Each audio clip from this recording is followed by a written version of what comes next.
السلام علیکم ورحمۃ اللہ وبرکاتہ۔ مکہ مکرمہ کے ریگستانوں کے اندر اونٹنی کا دودھ نکالا جا رہا ہے اور حاجیوں کو پلایا جا رہا ہے۔ اونٹنی اللہ تعالیٰ کی نشانیوں میں سے ایک نشانی ہے۔ حضرت صالح علیہ السلام کو اللہ تعالیٰ نے تحفے کے طور پر عطا فرمائی تھی، اور اس اونٹ کو صحرا کا جہاز بھی کہا جاتا ہے۔ یہ کئی دن تک بغیر کھائے پیے رہ سکتا ہے، اور اللہ جل شانہ نے اس کی بناوٹ اتنی عجیب بنائی ہے کہ خود اللہ تعالیٰ نے قرآن پاک کے اندر ارشاد فرمایا ہے کہ ذرا اونٹ کو دیکھو تو صحیح، ہم نے اس کو کیسے تخلیق کیا۔ اونٹنی کی دودھ کے اندر اللہ جل شانہ نے بڑی غذائیت رکھی ہے۔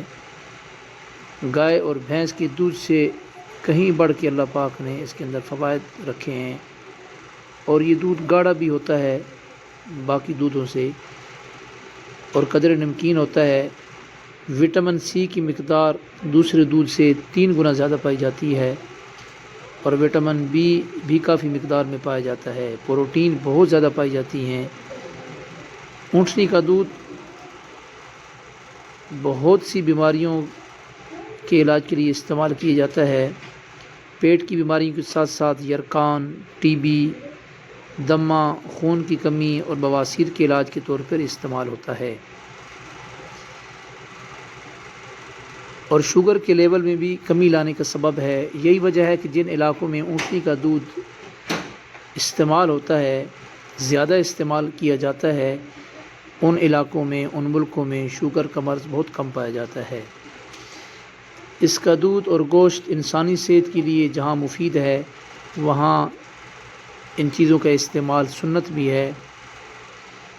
اس کے علاوہ اس کے فوائد میں لکھا ہے کہ قد کے بڑھانے میں یہ مددگار ثابت ہوتا ہے، اور قوت بہا کے لیے بھی بڑی بہترین یہ ٹانک ہے۔ اونٹنی کا دودھ خون میں چربی کی سطح کو بھی کم رکھتا ہے، اگرچہ اس میں فیٹ کی مقدار عام دودھ سے زیادہ پائی جاتی ہے۔ الغرض یہ اللہ تعالیٰ کی بہت بڑی نعمت ہے اور عنایت ہے، اور اس اونٹ کی سواری سنت بھی ہے۔